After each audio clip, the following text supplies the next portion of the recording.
got a big match between Liverpool and Manchester City this weekend, and taking a look at the last 5 matches between these two, it's been pretty back and forth in some ways. So City, they got the 3-0 victory over Liverpool the last time out. That was back in November. And then going back to last season, the 2024-25 season, Liverpool won both matchups 2-0. And the season before that, 23-24 season, they drew 1-1 both times. So basically, guys, what I'm taking out of this is that if history is to repeat itself for a 3rd consecutive season, we're going to see City win 3-0 again, because we're getting the same results when they take each other on during the season. But I know I know Liverpool definitely doesn't want to see that happen, Aaron. And I actually took a look back at the post-match shows that several networks did, and I was listening to what Sky Sports was talking about, and it felt like this was the game where people really started worrying about this Liverpool side. They couldn't see them going back-to-back champs again. Have you seen a big change in this Liverpool side 3 months later since that big loss? I wouldn't say a big change, but there has been a distinct change. This team understands each other. Liverpool understand each other a little bit more. The partnership I will point to specifically, Florian Wirtz and Ugo Ekitike. They have really developed a fantastic understanding, their interplay between each other. Ugo Ekitike came in firing. He was hot from the start. It's taken a bit of time for Florian Wirtz to work himself in, but I think Arne Slot has started to figure out where Wirtz is best, how he can build this team around him, how he can bring a bit more structure to this Liverpool side. Rest defense was a huge issue for this Liverpool team throughout the season. They've improved a bit in that regard. They're a little bit more solid. The fullback pairings, I think, is also a big part for them. You cannot play Kerkez and Frimpong at the same time because they're both basically wingers. Throwing Szoboszlai as a fullback, and Szoboszlai has been Liverpool's best player this season. He has played everywhere through the heart of midfield as a fullback. He does it all for them. He is so important because of his tactical understanding, especially when he plays as a fullback, because he's better defensively and his positioning is way better. All those little pieces and all of the players starting to get used to each other, starting to understand each other a little bit better. This was always a team that was going to play better than they were because of the sum of their parts. They're starting to put it together now.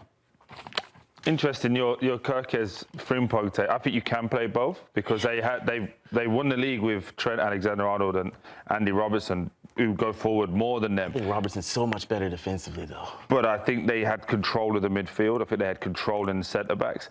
I also think they had so much more to fear with the output that Mo Salah was giving you. He's not done that this year. Again, other than Ekitike, Gakpo's been injured, Isak's been injured. Just had so many injuries that haven't had this settled team. I do think there's a world where both of those guys can play and give you the old Liverpool, if you want to say that. Just looking at this game now and its individuality, there's so many storylines to it. Man City defensively are all over the place. Yes, they've got Mark Guiu to put back in there, but if you watch that Newcastle game that we worked on Wednesday, the Carabao Cup, 16, 17 chances Newcastle had. They could have easily scored 5 or 6 on the night. They didn't. Haaland is not scoring at the rate he was at. The game against Spurs was the first game I've looked in recent weeks and thought maybe he needs a rest. He offered you nothing physically. Even as a striker, you cannot be scoring, but you can offer physical presence. What do you mean about that, Troy? Nothing at all. And then you put Marmoush in now, scores against Wolves when he started. Bring him in against Newcastle Carabao Cup, he gets 2. Is that going to be the fire that lights Erling Haaland up? Or is it, hey, guys, we're going to have to put him on the bench. We have to put the best striker, arguably, or goal scorer in world football on the bench and go with a way around him. Liverpool feel like they're in a better moment at this moment, but Man City, to me, have so much to play for, and they have to go and win it out if they are to catch this man's Arsenal team. After that game, another really big topic, Nico, was Florian Wirtz. And a lot of people were worrying about this big signing not doing what he should be doing for a guy that they paid big bucks for. Due to his recent better performances, are you feeling better about Wirtz? Are we feeling better about him? Or do we still need to see more from him? Both. Can both be true? Yes. Florian Wirtz needs to be Showtime, right? Because of the money that you paid. Still very young. Like, crazy enough, you see a couple of other guys that have come from the Bundesliga from his same team. Ugo Ekitike has been Showtime. He's so good. You get it so excited when you watch him play. And Florian Wirtz, is slowly starting to become that player that could dominate games like we saw at Bayer Leverkusen, but it's a handful of games, right? You want him to be the guy every single game if you're Liverpool, especially if you sign him for that type of money. But it's him being that nucleus more, right? Which he is. He is, but I think people expect him to be on the scorer sheet, or at least the assist sheet, much more to almost like justify the price. But it's his understanding with Salah. It's his understanding with Dominic Szoboszlai. You mentioned already the partnership with Ugo Ekitike, great.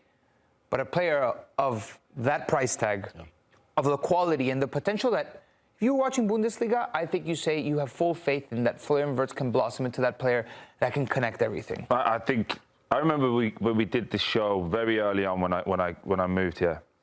There was a debate whether he would get over 4 or 5 goals this season. It was a over-under that we actually had a conversation of. And you have to understand the personality types. Hugo Ekitike, young Frenchman, backs himself, loves it. The game in the Premier League suits his style, running in behind, loads of chances, he'll get that. Florian Wirtz is more of a reserve character that has to think, okay, what does Nico, what does Claudia, okay, he's thinking. And now you'll start to say, oh, I figured everybody out. Yeah. But now with that, with the noise, everybody else now has to believe in him. And I just think we're starting to see the phase now where the players are going, oh, give him the ball, because he's figured it out now. And I think over the next 6 months, we're going to see a much better version of him. And then next season, we'll see the transition into that's his team. 100%. Like, because you can see when Florian Wirtz gets the ball, he has those pictures now. Yeah. He knows exactly where Ugo Ekitike is running. He knows where Kirkus is going to be.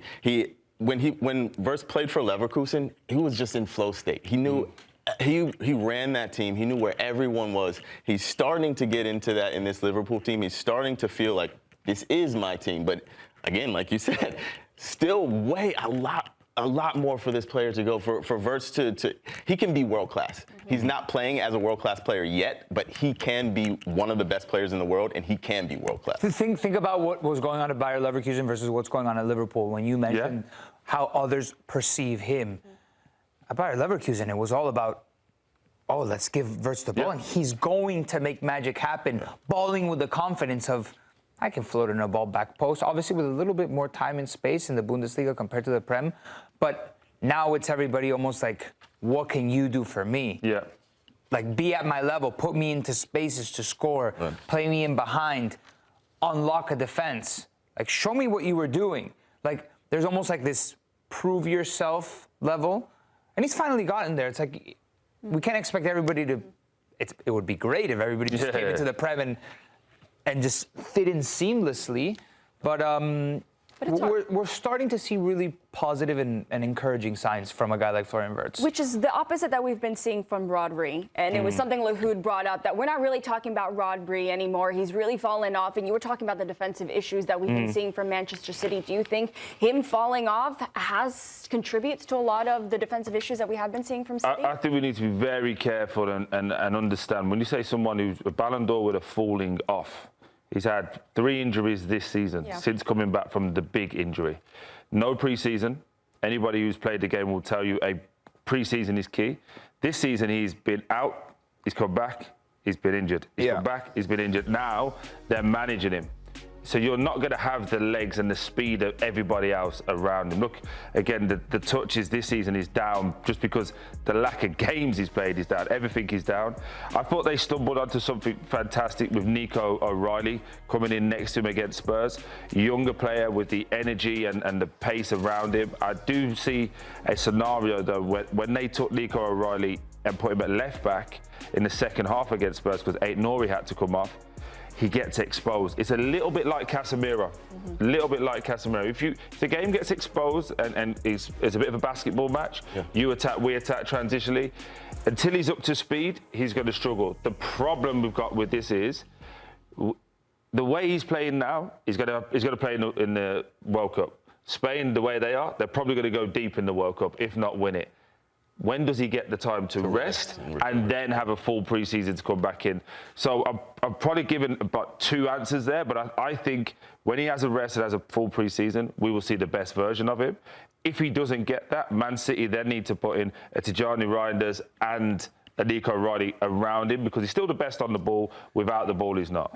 That position, I feel like, is so underrated in football because when you're playing at that level, you rarely make mistakes. And when you rarely make mistakes in that position, you just keep the ball moving and you find an outlet, the general public, I don't know if they're so perceptive about that. No. Watch that in the watch that position in the championship. Watch that position in any other league in the beyond the top 5 in Europe. You make a mistake and you're done. Yeah. Or you make you have to be perfect in that position. You need to have a lot of contact, a lot of touches in the ball.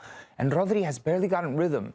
And yes, he's dropped off, but he needs to start commanding games a little bit more. But that comes with times, and that comes with touches, and that comes with games. And I think when Rodri does keep the ball moving, when he is bossing games like that, City elevates as a group. So just his body has taken such a toll. It's very difficult to jump right back in and be the best holding midfielder in world football. Like, it's easier said than done. Yeah, very difficult. Let's bring another guy into the conversation, our CBS Sports betting analyst, John Buckets Eimer. Is that a Philly Union kit? What kit do you have on? That is, Hey, I got it right. I like the kit. Some MLS representation today. Buckets, you have some bets for us for this big Liverpool City matchup. Give it to us. I do. I've got 2 bets, and this is a very tough game to bet on, to be honest. We've got 6 different footy betting experts here at CBS, and all 6 of us have a different best bet and different score predictions. But for mine, the Buckets experience, you're getting one that's going to make Arsenal fans very happy here, because I see a high-scoring draw. My best bet is going to be both teams to score, parlayed with over 2.5 goals in this game at -120. I'm looking at this City side that needs points, that wants to stay in the title race against Arsenal, but are struggling defensively, especially on the road. They've scored 2+ goals in their last 4 matches straight, but we saw them concede 3 on the road to Bodo Glimt, 2 on the road to Manchester United. This is a team that defensively, 2 to Spurs. They're just not quite there yet, and they're not playing defensively of the caliber of a Premier League winning side. Then you've got Liverpool, who are finally finding their form. They beat down Carabao 6-0 in Champions League. They beat down Newcastle 4-1 in their last match. But same thing as City, defensively just not always there. And we saw that last month when they lost 3-2 to Bournemouth. I'm not convinced by either defenses right now, but with Ekitike playing how he's playing, with Florian Wirtz finally finding some good, consistent form, I really do like goals in this fixture. And for my second bet, I did want to give a player prop for everyone. 85% of the money right now is either on Erling Haaland or it's on Hugo Ekitike for player props across major sports books right now. I get that. I get that Haaland at plus money is very appetizing to people. I get that Ekitike and the form he's being in to score right now, being almost plus 150, is a big number. But we're ignoring a lot of these guys, and we're ignoring a lot of value because everyone wants to bet on the 2 biggest names. Right now, both Florian Wirtz and Ryan Cherki to have a single shot on target in this game. Both of them are plus 100. I'm going with Florian Wirtz because this is now hit in his last 6 matches straight. Yeah. A shot on target. One shot has to be on target, but 1 shot on target. I'm going with Florian Wirtz. If you want to go with Cherki, I think that's a great look as well. But Florian Wirtz has now hit this in 6 matches straight. He scored in 4 of the last 6.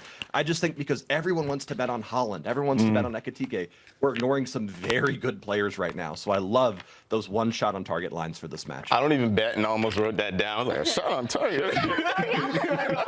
Bucket, I would go with your original bet, Buckets, with Cherki to score or assist anytime. Cherki to score or assist. Let me check that for you. To score or assist anytime. But paired with over plus 200. Wow. There you go. Paired with over 2.5, both teams to score. Yeah. We're That would be my bet. Somebody's going to be working up a nasty parlay. I'm trying to do all the numbers here to get everything. Well, Buckets, we appreciate you. Thank you so much. See you soon.